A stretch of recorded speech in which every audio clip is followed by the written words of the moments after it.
Saúde, irmãos, com a graça e a paz do nosso Senhor Jesus Cristo. Estou gravando esse vídeo porque o vídeo ao vivo estava sem som. Eu não percebi que o programa estava com problema e, infelizmente, tudo que foi gravado ao vivo ali ficou sem som. Mas vamos regravar esta aula para que os irmãos possam ter o conteúdo desse período da história, que é importante para a compreensão de muitas coisas a respeito da igreja. Nós vamos ver como a fé influencia a forma como o mundo se direciona, como o mundo caminha, como as coisas acontecem neste mundo. E eu não estou falando de fé como algo abstrato, eu estou falando justamente de uma questão de crenças, né? Um conjunto de crenças, o conjunto das coisas que nós acreditamos move as nossas vidas e move inclusive o mundo. Então nós vamos ver como isso influenciou na arquitetura no passado, influencia na arquitetura do presente.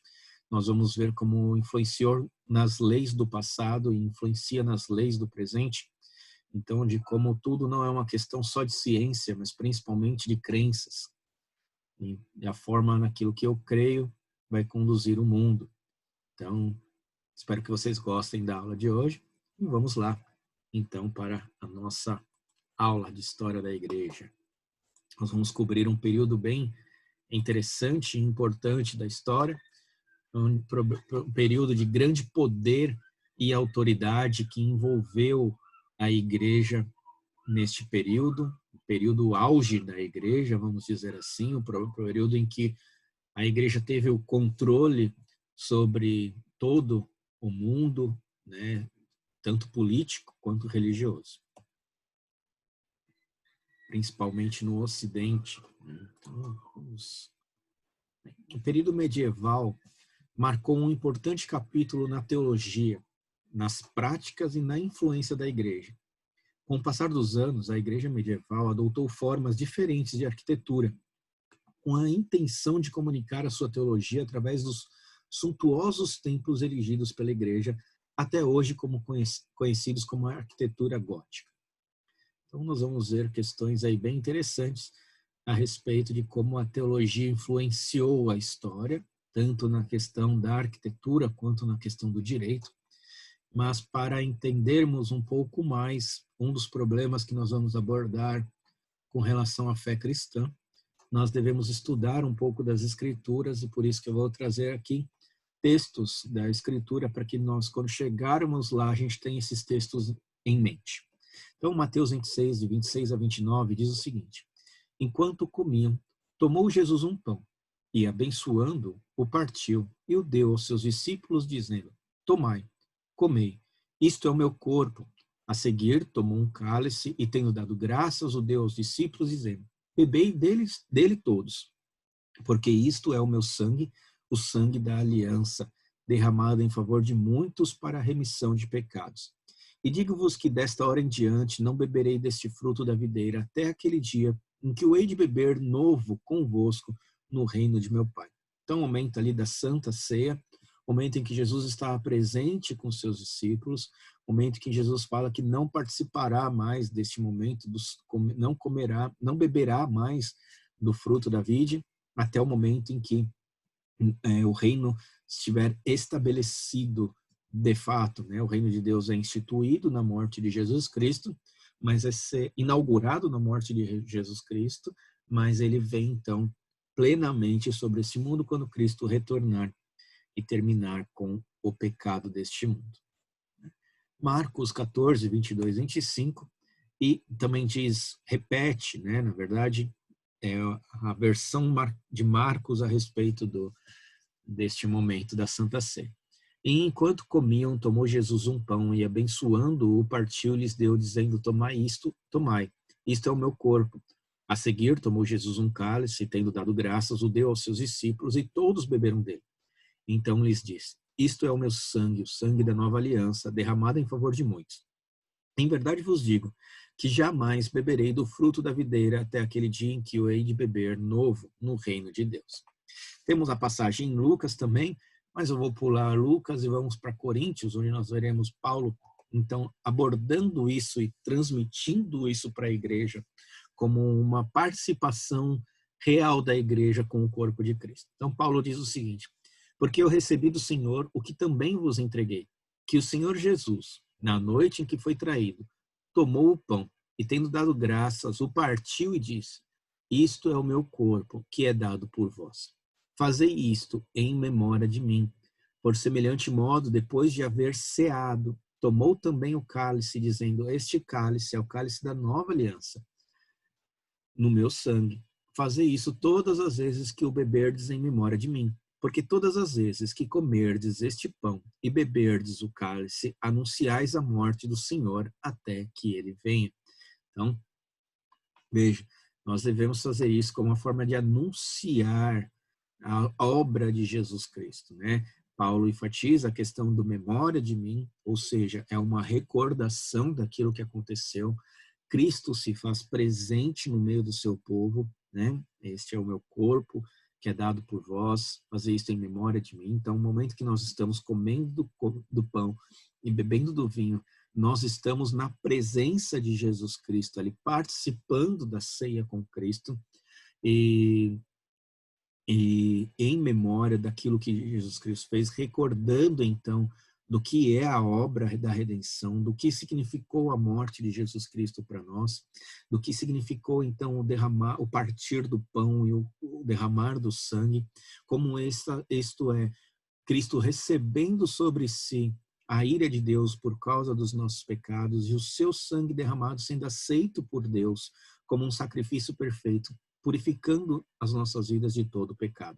Então, esta recordação lembra dos atos de Cristo e traz a memória, traz a presença de Cristo. Cristo está presente de maneira mística junto com seu povo no momento em que a ceia está sendo servida, ou no momento que nós estamos participando da ceia do Senhor.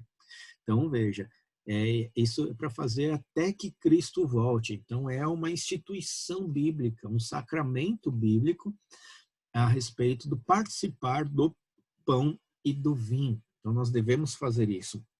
Nós devemos fazer isso recordando do que isso significa, da obra da redenção de Jesus Cristo. E Cristo está presente conosco no momento. Nós estamos participando com Cristo da ceia do Senhor, assim como os apóstolos participaram com Cristo da ceia naquele momento.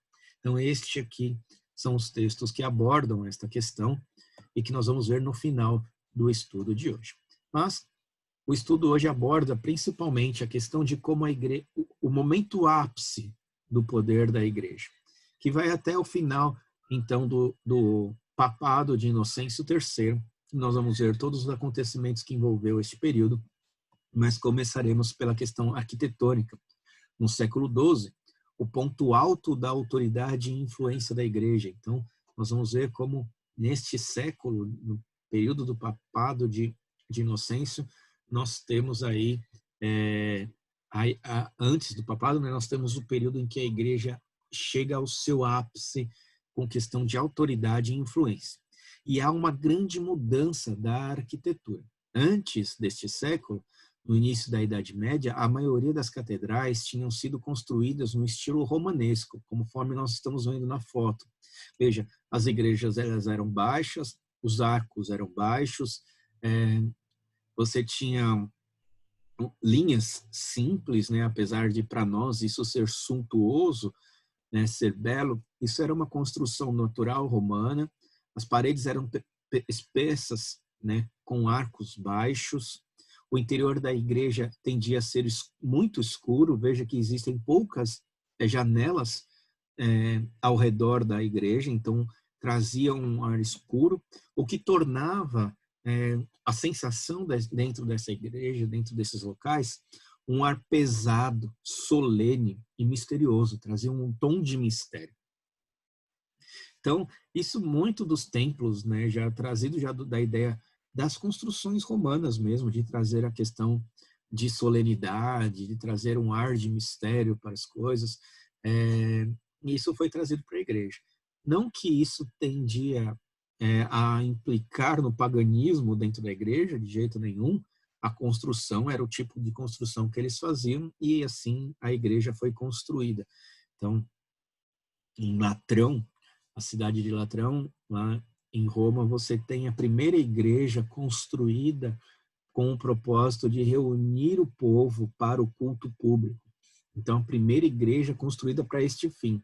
Antes você tinha igrejas dentro das casas das pessoas. E quando então o Império Romano se tornou cristão e construiu então uma igreja para receber os membros, né, para receber os cristãos para a adoração. Isso foi lá em Latrão. E a arquitetura que se seguia era uma arquitetura bem simples, né? E essa daqui até é uma muito grande para que foi construída em Latrão. Posteriormente, essa igreja de Latrão ela foi ampliada, é claro, mas lá tem escrito a mãe de todas as igrejas, não com um sentido teológico, não com um sentido místico sobre essa afirmação, mas simplesmente porque ela foi a primeira igreja construída com este propósito, de ser uma local de reunião para a adoração dos cristãos.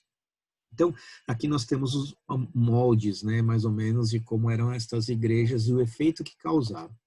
Com o passar do tempo, a igreja mudou a sua arquitetura. As construções passaram a ser em estilo gótico. Temos aí na foto essas pontas, né, esses traços aí mais austeros, né, mais impactantes, né, com setas apontando para o céu. Igrejas muito altas, né, bem altas mesmo, igrejas que você via de muito longe, você poderia enxergar essas construções.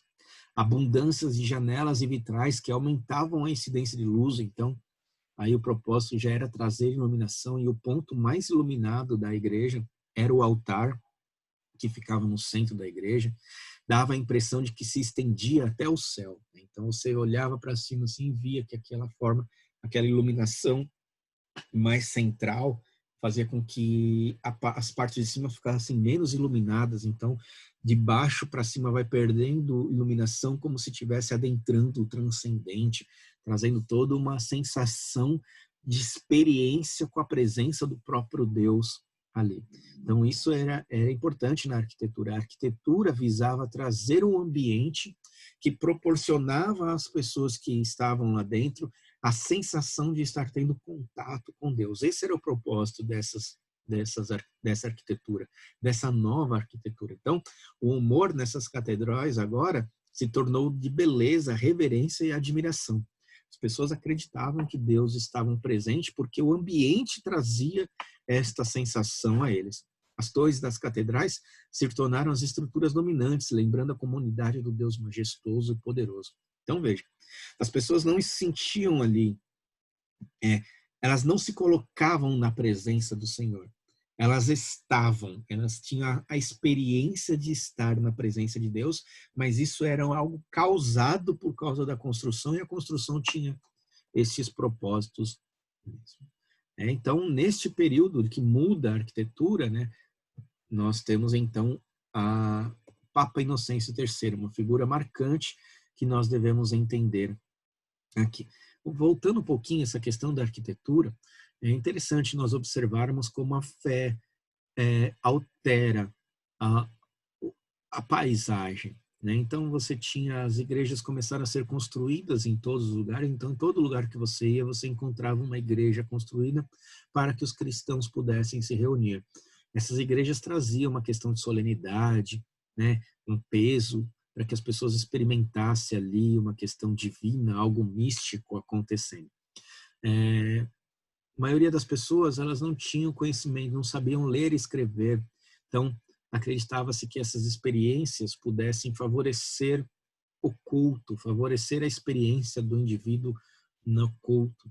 Não era tanto focado na palavra de Deus como algo que movimentava as pessoas à adoração, algo que vinha do coração, mas a necessidade dessa experiência começava a moldar a característica daquelas pessoas, transformando o culto dela num culto interior, um culto sensitível, um culto movido pela sensação da presença de Deus, pelo sentimento da presença de Deus. Então não era muito um culto do coração, um culto real, um culto em que a pessoa se prostrava diante de Deus, mas um culto em que a pessoa tinha a sensação de estar na presença de Deus. Depois vem a sensação de grandiosidade, de ter um contato com o divino no século XII. Então você tem essa transformação de igrejas mais simples, com uma construção de paredes mais grossas para uma igreja com paredes mais finas, com altas, muito altas, com muitos vitrais, trazendo aquela iluminação de foco sobre o altar, trazendo então uma sensação de contato com o transcendente, mudando então, as pessoas chegavam na cidade, imagina dentro nos campos, as pessoas andando de cavalo ali, chegando numa cidadezinha, num campo, com várias casas pequenininhas e vendo aquela construção gigantesca ali. Ou seja, a pessoa chegava e falava assim, Deus está presente nesse lugar. Por quê? Porque via a construção. Então, a construção apontava para alguma coisa, para a fé daquelas pessoas. Aqui é uma cidade cristã, porque por causa da igreja que estava ali focalizada. Com o passar do tempo, essa questão de adoração a Deus na Europa foi se tornando obsoleta. Então, com o avanço da ciência, com o avanço do racionalismo, com o avanço das questões financeiras regendo a vida das pessoas, Deus deixa de ser o centro da vida dessas pessoas e o dinheiro passa a ser o centro da vida dessas pessoas. Quanto mais dinheiro eu tenho, melhor a minha qualidade de vida. Então, veja, a ideia de sensação é prejudicial. Quando a igreja começou a usar a construção para trazer a sensação de que as coisas estavam bem, a presença de Deus, o de bem-estar na presença do Senhor, e o dinheiro passou a trazer mais bem-estar para as pessoas, a adoração se volta da construção para o dinheiro.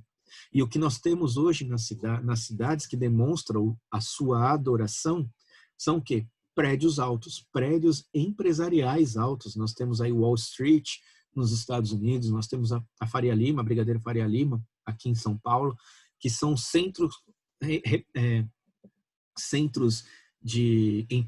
empresariais, onde tem aqueles prédios enormes, com grandes escritórios, com muito dinheiro sendo movimentado todos os dias, o que então demonstra, né? Veja, a construção demonstra o centro da adoração das pessoas, mostrando o que está regendo aquela nação, que é o dinheiro em muitos casos. Mas isso então é fruto do quê? De você ter a sensação de bem-estar. Eu preciso experimentar um bem-estar. Na minha adoração, eu preciso experimentar um bem-estar. E esse bem-estar, quando ele é externo e não interno, ele vai se representar de diversas maneiras. No passado, ele se manifestou com grandes construções de igrejas. No presente, com grandes construções de prédios empresariais, pois lá é que está o bem-estar das pessoas. Como eu acredito que o dinheiro é o meu bem-estar, esses prédios são muito importantes para mostrar como as coisas estão funcionando bem para mim. Quanto maior o prédio, maior a riqueza. Você tem aí grandes cidades no mundo inteiro disputando qual tem o maior prédio, porque o maior prédio significa maior poder econômico, maior movimentação financeira. E isso, então, rege o mundo hoje, mostrando como Deus está muito de lado, mas, na verdade, sempre esteve. Essa sensação externa nunca é a realidade de uma adoração verdadeira, pois a adoração verdadeira acontece dentro de nós, acontece na nossa forma como nós reagimos a este mundo, justamente até mesmo com dinheiro. O dinheiro não rege a minha vida, assim, mesmo eu tendo pouco ou eu tendo muito, como diz Paulo. Aprendi a ser pouco, a ser feliz tanto com pouco quanto com muito.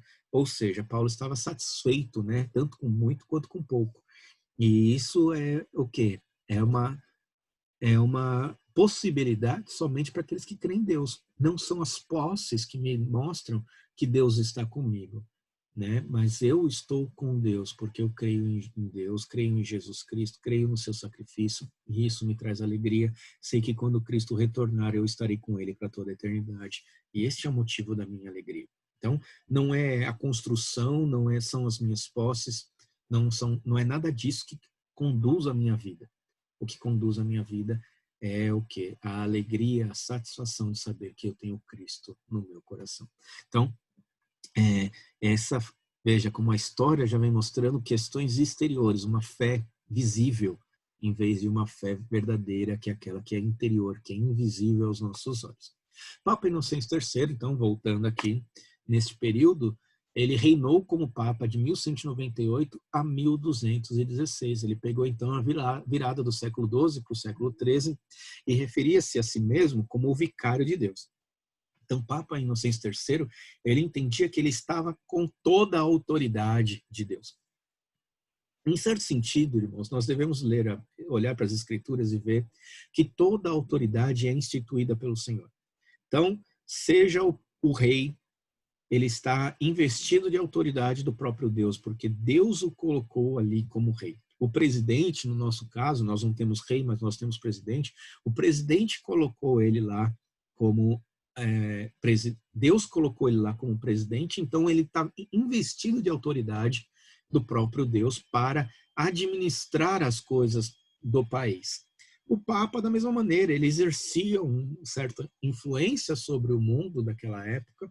Então, essa autoridade que ele estava exercendo sobre o mundo é uma autoridade outorgada por Deus para que ele pudesse fazer isso. Contudo, isso não significa que eles possam agir, o presidente, o Papa, o rei, devem agir da maneira que eles querem. Pelo contrário, a partir do momento que Deus te dá autoridade sobre alguém, Deus também te dá responsabilidades.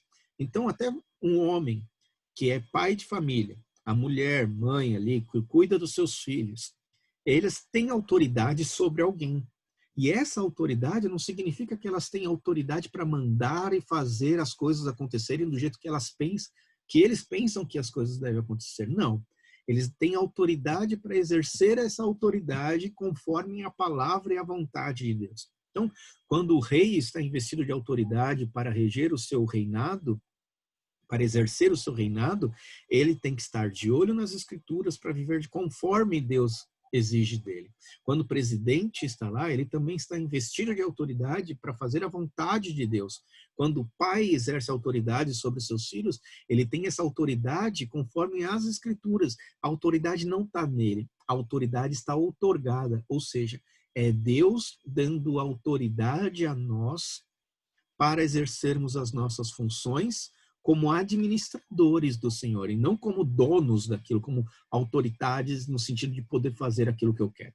Então, este Papa, quando ele fala assim, eu sou o vicário de Deus, ele está chamando uma responsabilidade para cima de si muito maior do que a autoridade que lhe é outorgada. Ele não está só assumindo a autoridade sobre a responsabilidade, mas como de poder dizer e falar o que ele bem entender, pois ele está se colocando como Deus na terra. Essa é a questão aqui. E nesse tempo, o papado estava no pico de sua influência, e ele foi considerado pela igreja como o pai dos príncipes e reis e o governante do mundo em favor de Cristo. Então, o Papa, quando ele fala, eu sou o vicário de Deus, ele está falando, eu sou Deus na terra e tenho autoridade sobre todos os impérios sobre a terra. Ele insistia que, como Papa, ele era infalível na sua liderança na igreja. Então, veja, ele é infalível. Ele, como Deus na terra, ele é infalível na sua liderança da igreja. Ele se coloca acima das Escrituras, percebe? Se ele é infalível e ele, então, ignorar as Escrituras, ele está falando neste momento de que o que eu falo é lei, independente se ele está seguindo as Escrituras ou não. Este foi a mudança que o Papa Inocêncio começa a trazer sobre o papado. Isso não tinha. Então, irmãos, vejam, isso não existia na igreja. Percebe que em todas as aulas algo é acrescentado à forma como a igreja administra as questões eclesiásticas que não estão nas Escrituras. É o homem trazendo, então, seus conceitos, as suas ideias para as funções eclesiásticas. Então, ele está o Papa, então, está exercendo influência à parte das Escrituras. Ele estava, então, ativamente envolvido nos assuntos políticos na Europa Ocidental, Papa Inocêncio III. Ele se envolvia, ele consultava reis, ele falava com reis, ele movia reis, ele aconselhava reis e ele destituiu o rei. Então, nós vamos ver mais para frente como ele destituiu, como ele agiu de determinada maneira a excomungar uma nação inteira. Então, ele estava ativamente envolvido nos assuntos políticos da Europa Ocidental. Ele demonstrou grande aptidão na política internacional e no zelo para manter o poder da igreja, não para manter a verdade na igreja, mas para manter o poder da igreja. Então, veja, era uma movimentação mais política. E uma curiosidade sobre o Papa Inocêncio III é que ele se tornou Papa sem antes se tornar padre. Então, o que nós podemos perceber é que a política já estava envolvida nessas questões eclesiásticas antes mesmo. A Bíblia, a palavra de Deus já não era mais autoridade. Ali o que estava regendo já eram questões humanas. Então, ele se envolveu bem ali. E é nesse momento político de Inocêncio III que nós devemos estudar um pouco da vida sobre o rei João da Inglaterra e a sua Carta Magna. O João da Inglaterra, ele subiu ao trono após a morte de seu irmão Ricardo Coração de Leão em 1199. Então, no finalzinho do século, João assume o trono. Ainda que competente administrador, João ele era cruel, inflexível e imoral em suas atitudes com os seus súditos. Então ele era um homem duro, um homem ruim, um homem vil. Nem mesmo os barões daquela época, nem mesmo os donos de terra suportavam a forma como ele cuidava dos seus súditos e administrava a Inglaterra. E isso então causou um desgaste entre João e o próprio povo. E ele também, além de ter já um desgaste com o povo por causa da sua crueldade, inflexibilidade e imoralidade, ele teve um conflito muito intenso com Inocêncio III. Quando morreu o arcebispo de Canterbury, João indicou um candidato, um clérigo, que era de acordo com a sua vontade. E Inocêncio não gostou da indicação de João. E isso deixou que ele ficasse enfurecido, ficou com raiva do Papa. E, por causa disso, ele tomou posse das terras da igreja na Inglaterra. Então, tudo que era igreja na Inglaterra, o Papa veio, o rei veio e tomou para si. Expulsando praticamente a igreja do seu império. Contudo, o Inocêncio, como resultado do desafio de João, Inocêncio III colocou a Inglaterra sob interdição. E o que era colocar um país sob interdição? Quando o país estava sob interdição, nenhum serviço das igrejas poderia ser ministrado e nenhum sacramento poderia ser administrado. Ou seja, a igreja era como excomungar, era como expulsar, é como entregar a Satanás a pessoa, para que Satanás pudesse atormentar aquele lugar. Então, a ideia religiosa ali, a igreja eclesiástica, é que a partir do momento que o Papa excomungou a Inglaterra não participa em mais nada das coisas de Deus, está entregue a Satanás. E isso, imagina o povo como que fica. O povo crê, o povo espera, o povo acredita mesmo na necessidade. Nós vemos nas Escrituras Jesus falando para participar da ceia do Senhor, e ali então há um rompimento da igreja com a Inglaterra, excomungando não só o rei, como toda a Inglaterra. O povo começa a sofrer por causa de uma atitude do rei e do Papa. Então, eles são excomungados, o povo foi excomungado por causa do seu líder. Então, quando o reino estava sob interdição, as almas desse povo estavam consideradas em risco. Em complemento ao interdito, Inocêncio pessoalmente declarou João anátema e decretou que ele deveria ser deposto do trono. Ele não tinha poder para depor João do trono, mas ele pode, então, decretar essa ideia de que ele deve ser deposto do trono.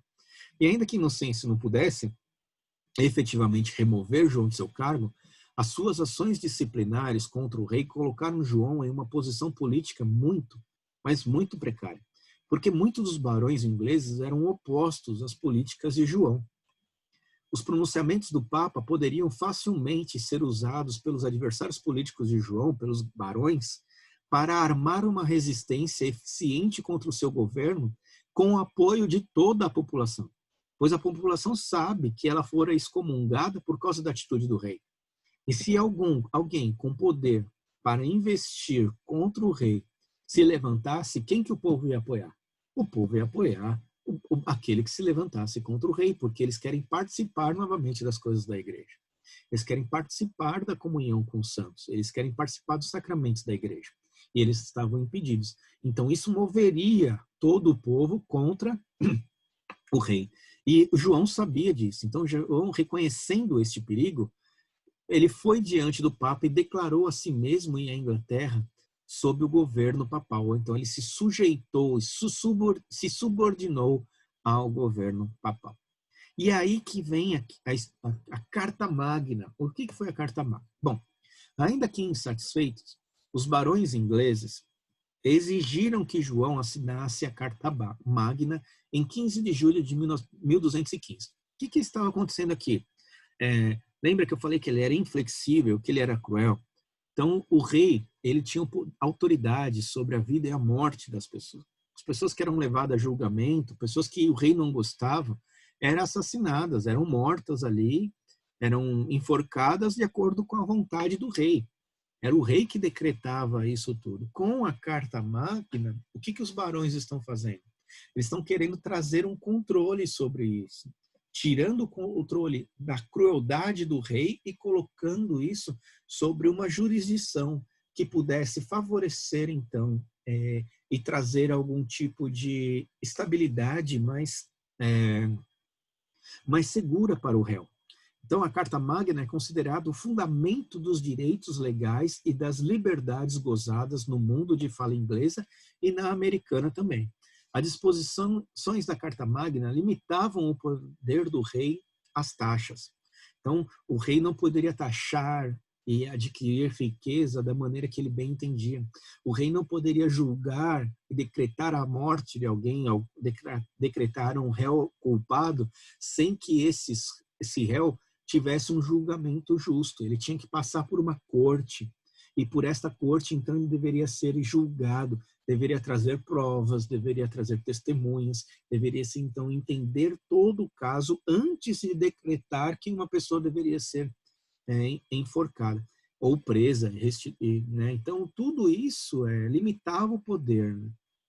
A Carta Magna limitou o poder do rei, alterando a forma como a Inglaterra viria, então, a fazer justiça. Ou seja, já não estava mais na mão do rei. E aqui começa, assim, então, a mudar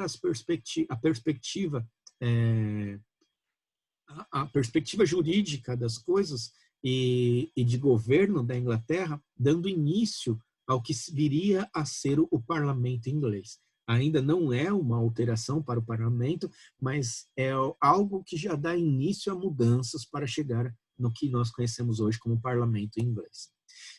Historiadores citam a Carta Magna como um passo significante no desenvolvimento do governo inglês. O Quarto Concílio de Latrão e a transubstanciação. Então, já falei da importância de Latrão, né, para a igreja, pois lá foi construída a primeira igreja com o propósito dos cristãos se reunirem para adorar ao Senhor. E então, aqui já é o quarto concílio realizado nesta igreja. Então, Inocêncio III convoca um concílio da igreja que se encontrou no Palácio Latrão em Roma, em 1215. E esse quarto concílio se ocupou de tópicos-chave da doutrina e questões de reforma. Então, algumas coisas na igreja não estavam muito uniformizadas, coisas acontecendo em igrejas de maneira diferente uns dos outros. Então, nós temos aí, até hoje, né, nós temos as ordens franciscanas, nós temos as ordens agostinianas, e cada uma age de uma maneira diferente da outra. E justamente esses concílios vinham para trazer uniformidade às questões da igreja. Então, o Quarto Concílio de Latrão se ocupou de tópicos chaves da doutrina, que foram questões de reforma. Um resultado significante deste concílio, né, que Inocêncio III veio a trazer, foi a doutrina da transubstanciação. A crença de que os elementos da comunhão se tornavam realmente o corpo e o sangue de Jesus. Bom, aqui a gente precisa parar um pouco para entender o que é a transubstanciação. A questão da transubstanciação tinha sido um tópico de debate na igreja por séculos. Então, no passado, já havia se discutido isso. Ideias iam surgindo a respeito de como que o pão e o vinho se identificam, né, durante o momento da Santa Ceia. A questão de que a ceia era um sacramento instituído por Cristo para a igreja até ao seu retorno, isso nunca foi problema, isso está muito claro nas Escrituras e todo mundo aceitou isso. E justamente por entender que aquilo era um sacramento, trouxe então a questão de qual que é a importância do pão e do vinho neste momento de sacramento. Então, esta era a discussão, esta era a questão. No passado, duas personagens discutiram muito a respeito disso, sobre essas incertezas a respeito do que acontecia com o pão e o vinho quando o padre pronunciava as palavras: "Este é o meu corpo". Então, a questão era se você está compreendendo este é o meu corpo de uma maneira, como um mistério, como uma representação, ou se você está entendendo este é o meu corpo como algo literal e transformador. Ou seja, se aquele pão é o corpo de Cristo mesmo. No momento da ceia, ele é o corpo de Cristo, ou se Cristo está presente no momento da ceia. Esta era a grande discussão. E as duas personagens no século IX que haviam discutido muito a respeito disso foi Ratramnos e Radbertus. Guardem esses nomes são importantes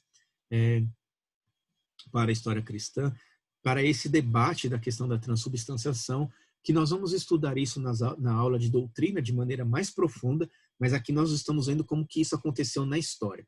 Então, Ratramnos e Radbertus haviam debatido sobre o significado dos elementos da comunhão. Ratramnos argumentou que o pão e o vinho eram o corpo de Cristo em um sentido espiritual, místico e não real, ou seja, não literal. O pão continua sendo pão, o vinho continua sendo vinho, mas Cristo se faz presente no momento da Santa Ceia. Agora, Radbertus já entendia diferente. Radbertus argumentava que o pão e o vinho se tornavam literalmente no corpo físico de Cristo. Então, aquele momento ali, você está olhando para o pão, mas não é o pão que está lá, é Jesus que está ali presente. Então, Ratramnos enraizou a sua visão nos escritos de Agostinho. Ratramnos usou Agostinho para mostrar como Agostinho já tinha uma compreensão de que ali era um mistério. Acontece que Agostinho não é muito claro na sua exposição a respeito do que acontece na ceia. Mesmo porque esse não era o que Agostinho debatia no momento em que ele fala daquilo, ele só está mencionando a importância daquilo. E neste momento, então, de Agostinho, os seus ensinos de Agostinho sobre a Eucaristia não definiam a questão. Então, isso daria discussão para muito tempo se fosse baseado em Agostinho. A verdade é que as Escrituras não falam que há uma transformação no pão. Jesus fala, fazer isso em memória de mim, né? Lembrando, recordando da obra redentora de Jesus Cristo. Isso nos coloca na presença de Cristo no momento em que nós estamos como igreja, como um corpo só reunido, participando do pão e do vinho. Nós estamos recordando do corpo de Cristo que sofreu a ira de Deus em nosso lugar. Estamos participando do vinho, do sangue de Cristo que foi derramado para a purificação dos nossos pecados, em favor dos nossos pecados, em lugar de nós. O sangue de Cristo foi derramado em meu lugar. Então, quando eu participo do pão e do vinho, eu estou trazendo esse momento à memória. Cristo está presente no meio de nós, trazendo aquela participação, a lembrança daquele momento singular, e nós então participamos junto com os apóstolos daquele momento único. Se há algo de transcendente, de místico ali, é que transcende o tempo. É o momento em que toda a igreja está diante de um momento histórico, ou seja, o momento em que Jesus Cristo está participando do pão que é pão e do vinho que é vinho antes da sua morte, trazendo toda a memória da sua paixão para conosco naquele momento da ceia. Então, Ratramnos, ele não enraiza a sua visão nas Escrituras, mas em Agostinho. Mas os ensinos de Agostinho sobre a Escritura, sobre a Eucaristia, não definiam a questão. E por isso, né, Inocêncio queria que a Igreja adotasse uma posição final e oficial sobre esta questão, e a formulação do concílio para a doutrina da transubstanciação estava baseada fortemente na filosofia de Aristóteles. Então, veja, a filosofia aristotélica entra na Igreja e eles tentam, olhando para a filosofia, eles usam desta filosofia, da uma ideia aristotélica, para poder explicar como que funciona a transubstanciação. Aristóteles fazia distinção entre as aparências, ou material aparente, e a sua forma interior ou substância. Então, eu vou tentar facilitar, né, conforme eu aprendi a respeito disso. Imagina uma cadeira. A cadeira é a substância. A cadeira é aquilo que faz dela ser uma cadeira. Contudo, o material aparente, ele é diferente. A cadeira que você imaginou é diferente da minha cadeira. Se eu estou cansado, se eu estou pensando em férias, por exemplo, eu vou pensar numa cadeira de praia. E você pode estar pensando numa cadeira de jantar, numa cadeira do almoço, uma cadeira de uma mesa de jantar. Você já está preocupado com o almoço. Eu estou aqui dando aula, eu estou preparando os meus estudos, eu posso pensar numa cadeira de escritório, uma cadeira confortável, onde eu posso sentar para poder estudar e preparar as aulas, preparar sermões. Então, veja, a aparência da cadeira muda, mas a essência dela é sempre a mesma. Então, eles usam esta questão de aparente e substancial para explicar que o pão, naquele momento da Eucaristia, ele é, então, transformado na sua essência. Ou seja, essencialmente ou substancialmente, é Cristo que está presente, mas aparentemente é um pão e é um vinho. Então, veja, é um uso muito mais místico da ideia da presença de Cristo, muito mais alegórico, né? Literal. Então, transforma pão em Cristo. Isso nunca foi, não é a forma como está ali nas Escrituras. E ele usa, né, de uma filosofia para tentar explicar algo que está nas Escrituras. Então, Aristóteles fazia distinção, essa distinção no consenso desta doutrina católica emergente, a aparência exterior do pão e o do vinho permaneciam inalteradas, enquanto que as substâncias internas eram transformadas ou transubstanciadas no corpo e sangue de Cristo. Se ficou confuso, irmãos, não se preocupe, nós vamos nos aprofundar um pouco mais nessa questão quando nós formos para a aula de doutrina. Não entrem em pânico, mas é importante observarmos como que isso aconteceu na história. Percebermos principalmente que a igreja não havia adotado isso até 1215. Antes disso, alguns grupos haviam tomado esta posição baseado em algumas afirmações durante a história. Mas a grande maioria entendia ali numa questão de uma presença espiritual e não de uma transformação da matéria, né? Entendia aquilo mais como uma memória, né? Que você fazia parte daquilo. Nós vamos ver também Calvino, Lutero discutiram muito a respeito disso. Nós vamos ver mais para frente. Essa história vai voltar a se repetir a respeito da transubstanciação através das questões da ceia do Senhor. Mas é importante observar que a transubstanciação foi firmada aqui, em 1215. Então, quando o sacerdote, a partir daí, anunciava: "Este é o meu corpo, partido por vós", Jesus estava fisicamente presente. E isso nos traz, então, explicação do porquê que na Igreja Católica tem um altar e não um púlpito. Porque o alvo não é a palavra de Deus. A igreja já estava deixando de lado a palavra de Deus e estava agindo pelos símbolos, pelos simbolismos. Não mais a palavra rege as nossas vidas, mas os símbolos regem as nossas vidas. Por isso que a Inglaterra, quando se viu excomungada, trouxe muitos problemas para o rei, porque as pessoas já estavam entendendo que eles não estavam participando do corpo de Cristo, e isso estaria se eles morressem, eles iriam para o inferno por causa disso. Então, quando o sacerdote anunciava, este é o meu corpo, partido por vós, Jesus estava fisicamente presente. E este símbolo tinha que estar acontecendo. Então, você tem um altar. Toda vez que o padre, então, parte o pão, ele está sacrificando novamente a Cristo. E aqui, na transubstanciação, isso. Na questão de quando representação, né, de que pão e vinho são pão e vinho, e que Cristo se faz presente no momento da participação dos elementos ali, o que nós temos é que Cristo está presente. Você vai ver que na igreja protestante você tem um púlpito, você não tem um altar. Por quê? Porque nós entendemos que o sacrifício de Jesus Cristo ele foi único e perfeito. Ele não precisa ser sacrificado todo domingo. O que tem é uma comunhão dos irmãos com Cristo na ceia, na paixão de Cristo, na obra redentora de Jesus Cristo. Trazendo à memória o quê? Que o sangue de Cristo foi derramado por nós e que seu corpo recebeu a ira de Deus sobre a sua vida para a nossa salvação. Este é, então, a diferença entre a transubstanciação e a forma como nós administramos os nossos sacramentos.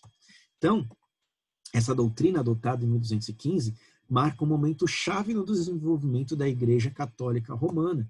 Os apologistas católicos argumentavam que o catolicismo romano havia começado no livro de Atos, mas veja que essa doutrina foi estabelecida em 1215, ou seja, entre Atos e as doutrinas católicas, nós temos 1200 anos.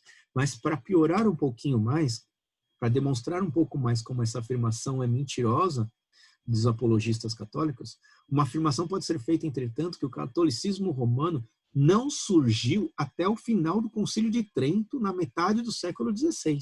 O que foi o Concílio de Trento? Nós vamos estudar isso ainda, mas o Concílio de Trento foi uma reunião da Igreja Católica Romana como respostas às doutrinas bíblicas estabelecidas pela Reforma Protestante.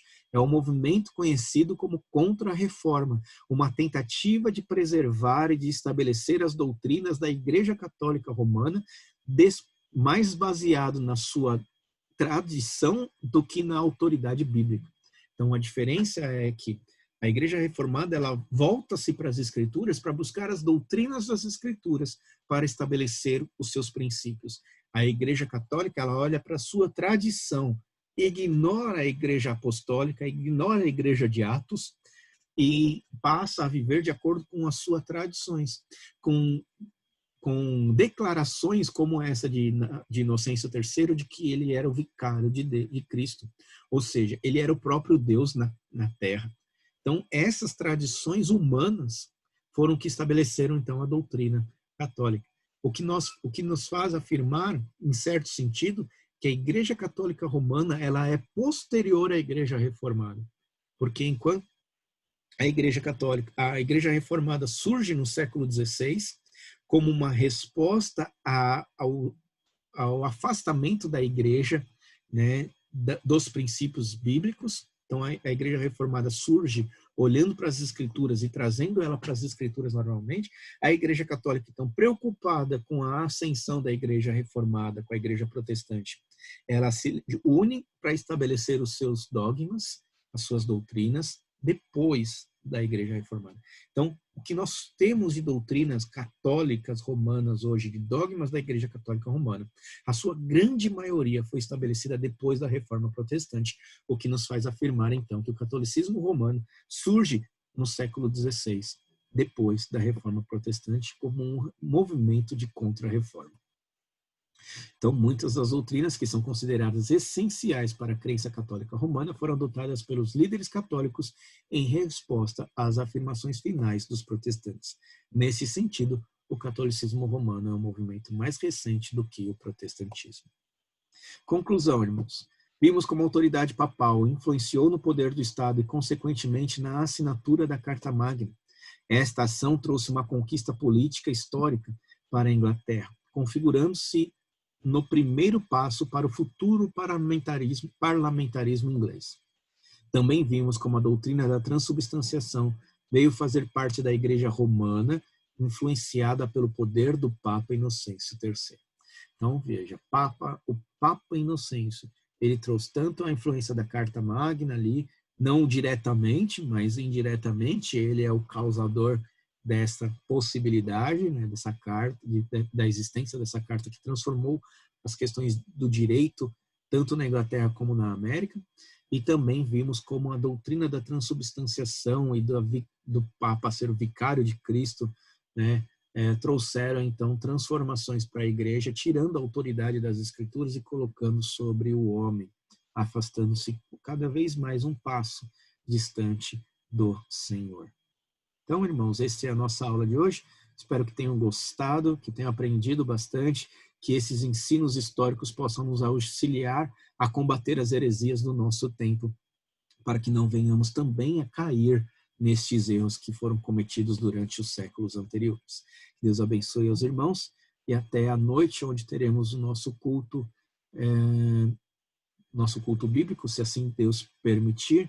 Nosso culto hoje, nós vamos começar falando a respeito, pregando expositivamente no livro do Êxodo, um livro muito importante para a compreensão da nossa fé. Que Deus os abençoe e até lá, se Deus assim permitir.